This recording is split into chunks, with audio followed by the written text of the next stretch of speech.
Hello, my name is Patty Klavon, and I'm an Environmental Protection Specialist with the EPA's Office of Transportation and Air Quality. I'm here to present an overview of the EPA's Transportation Conformity Program. This session is designed for those who are new to transportation conformity with little or no experience with the Transportation Conformity Rule. In this session, we're going to cover basic information about the Transportation Conformity Program, such as what Transportation Conformity is, where and when Transportation Conformity applies, what Transportation Conformity requirements apply, and some general information about how Transportation Conformity determinations are performed. Getting into specifics about Transportation Conformity requirements will not be covered in today's session. That information must be covered under more extensive training. However, during this session, I will provide you with information on how you can find out about training for transportation conformity in your area.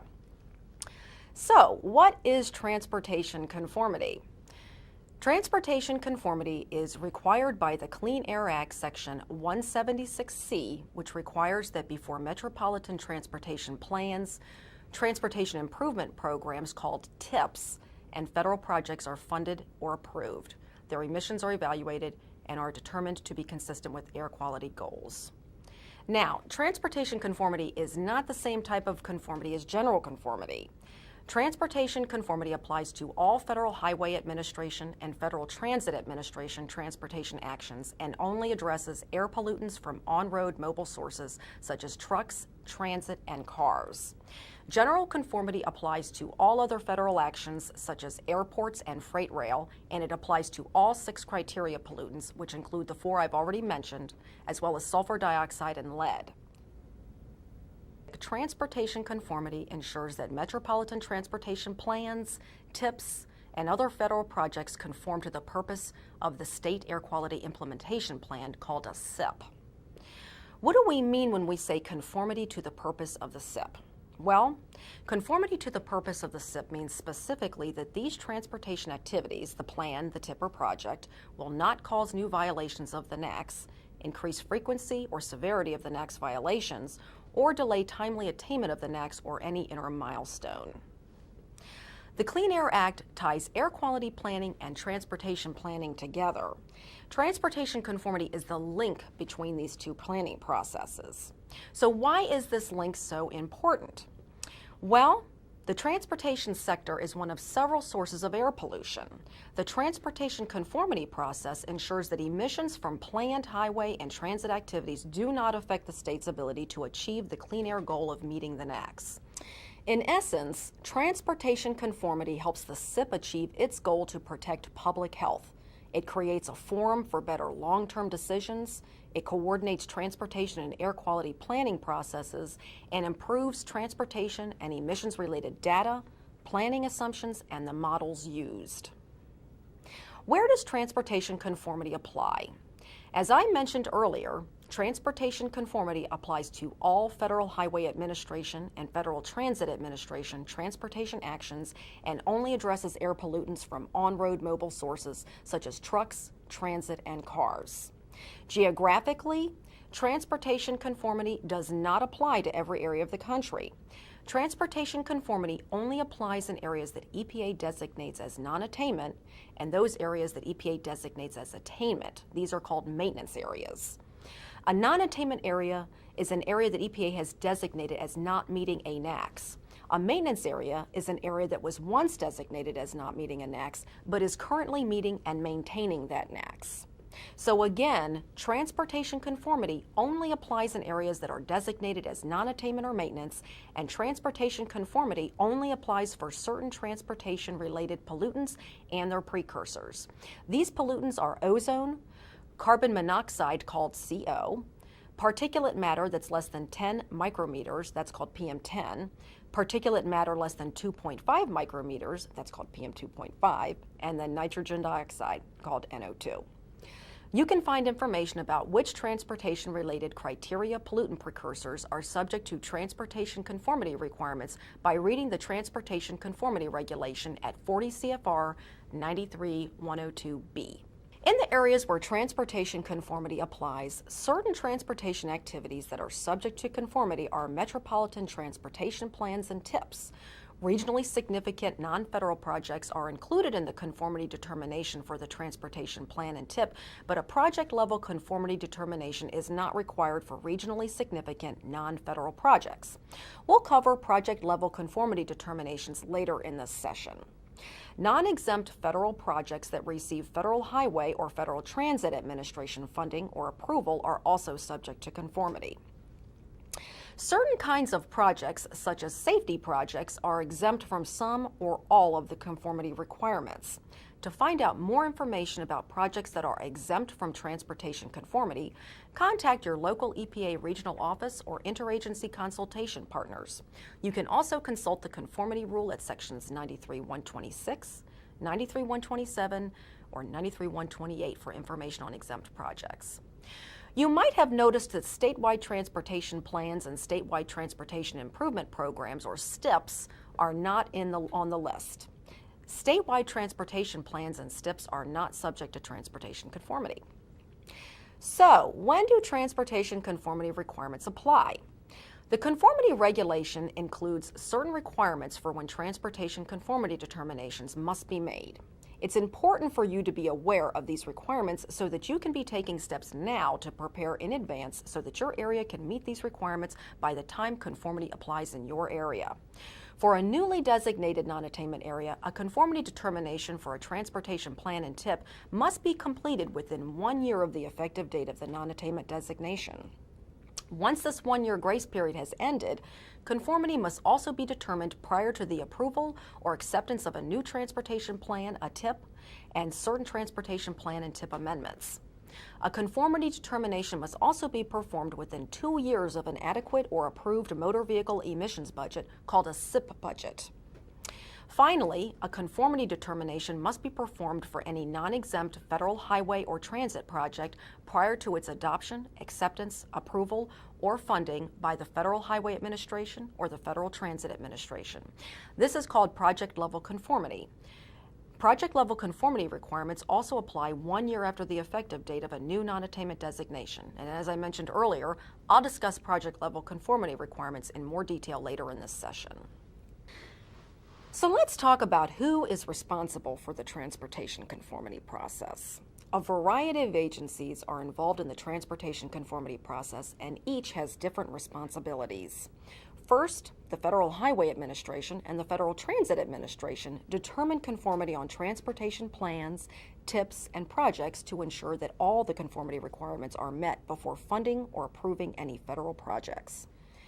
Metropolitan planning organizations, called MPOs, make a conformity determination on their transportation plan and TIP before submitting it to the Federal Highway Administration and Federal Transit Administration for approval. For projects, the State Department of Transportation or local transit agencies usually perform the initial project-level conformity determination. State and local air agencies develop SIP budgets and also consult on conformity determinations. Last, but definitely not least, EPA has a consultation role in the conformity process, and in many areas, EPA will review the conformity determination and provide a comment letter to the Federal Highway Administration and the Federal Transit Administration. Of course, EPA is also responsible for the conformity regulations and associated guidance documents. Let's take a brief look at the major transportation conformity requirements. The regional emissions analysis is an important component of the conformity determination. In general, the regional emissions analysis is an estimate of emissions expected in the future from the transportation system envisioned by the Metropolitan Transportation Plan, or TIP. Tests are used to ensure that the emissions are consistent with emissions reductions needed to help the area reach attainment of the NAAQS as planned by the SIP. Additionally, each conformity determination must use the latest planning assumptions and the latest emissions model. The latest planning assumptions are the most recent assumptions, such as population, employment, and vehicle fleet information, that are available at the time the conformity analysis begins. The latest emissions model is the EPA-approved model designated for conformity purposes. The conformity rule also requires that if there are transportation control measures, called TCMs, in an approved SIP, the conformity determination must demonstrate that the TCM is being implemented on a schedule that's consistent with the schedule included in the SIP. Finally, the interagency consultation process is a critical component of the conformity process and is required in all non-attainment and maintenance areas. I'll discuss the interagency consultation process later in this session. The Transportation Conformity Rule provides for several different regional emissions analysis tests that satisfy the Clean Air Act requirements. Prior to EPA finding a motor vehicle emissions budget called a SIP budget adequate or approving a SIP that contains a SIP budget, areas have to use the interim emissions test or tests to determine conformity for the new area. Once an area has an adequate or approved motor vehicle emissions budget, the regional emissions analysis must use the SIP budget to determine conformity. So what exactly is the budget test? Well, first, a SIP budget is essentially a cap on the total emissions allocated to on-road mobile sources. For the budget test, the projected regional emissions that have been calculated based on a transportation plan, a TIP, or project may not exceed the SIP budget contained in the SIP. Emissions in years for which no SIP budget has been established must be less than or equal to the SIP budget established for the most recent prior year. For more information on demonstrating conformity using SIP budgets, see the conformity rule at 40 CFR 93-118. Let's talk about projects. When we refer to a federal project, we're talking about a project that requires either federal funding from the Federal Highway Administration or the Federal Transit Administration, or a project that needs federal approval. Even if a project is not federally funded, there may be federal approvals such as access to an interstate system that are needed. As I mentioned earlier, some projects, such as safety projects, are exempt from some or all conformity requirements. Ask your EPA regional office for details on exempt projects or consult the conformity rule at 40 CFR 93-126, 93-127, or 93-128. When a conformity determination is performed for a federal transportation project, it's a project-level conformity determination. Project-level conformity requirements only apply to non-exempt, federally approved or funded projects and non-attainment and maintenance areas. Project-level conformity determinations for these projects are required prior to the first time such a project is adopted, accepted, approved, or funded. Typically, project-level conformity is completed as part of the NEPA process, where conformity determinations are made prior to the issuance of a categorical exclusion, a finding of no significance, or a record of decision by the Federal Highway Administration or the Federal Transit Administration. So what specifically are the major project-level conformity requirements? First, the project must come from a conforming transportation plan and TIP. Next, the design concept and scope cannot have changed significantly from that which was used during the conformity determination for the associated transportation plan and TIP. The conformity rule does not specifically define what a significant change entails, so interagency consultation should be used to determine what might be considered a significant change for your project. Now, if there has been a significant change in design concept or scope, or if more than 3 years have passed since the most recent major step to advance the project, or if there is a supplemental environmental document, project-level conformity must be redetermined. Interagency consultation is a great tool to discuss whether any of these conditions exist, thus warranting a new conformity determination. Also, any project analyses in the conformity determination must have used the latest planning assumptions and latest emissions model. And if the project is in a carbon monoxide non-attainment or maintenance area, then a hotspot analysis is completed as part of project-level conformity.